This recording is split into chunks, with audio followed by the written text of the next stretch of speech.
හිච්චා මවතුමියනි තුනට counting class නේද?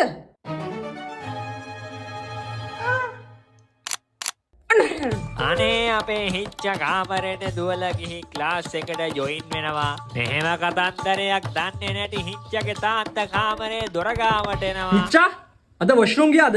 ඇහෙනවද පැහැදිලිව පේනවද? ඔව්. කොමඩ් එක ෆ්ලෂ් කරලා දාවේ. මං කියන දේ පැහැදිලිව පේනවද ඇහෙනවද?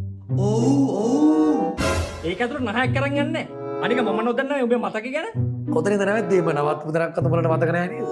මට නම් මතකයි. මතකයි? හොඳට මතක් කරපන් ඇතුළට ගිහලා මොකද්ද කරේ කියලා.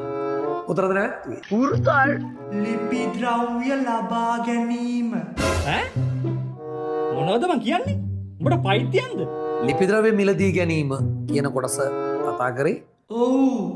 ඔව්. පයිතියන්ද ඔව් කියන්නේ? එකට කියන්න බෑ කන පල්ලා හරිද? තාම අපි ගණන් හදන්න තාම ප්‍රවිෂ්ඨ වුණේ නැහැ. හරි? හරි තමයි. මේ ලෝකයකෝ අවංකව ළමයෙක්ගේ සාර්ථකත්වයක් දකින්න මහන්සිනේ තුන්ගොල්ලයි. අම්මයි තාත්තයි ගුරුවරු. ඒ තුන්ගොල්ලන්ට ගරු කරන්න පුරුදු වෙනවා. ඕක නෙවෙයිනේ තුන. ඈ? උඹ වෙනවදක මට උගන්වන්න? ගියාම බලන්න තව කවුද එහෙනම් ළමයාගේ සාර්ථකත්වයට මහන්සි වෙන්නේ කියලා? බැංකු ණය. බැංකු ණය? හිච්චා ඔබ මාව වීලුවකට ගත්තද? ආයක තුනද? ඔව්.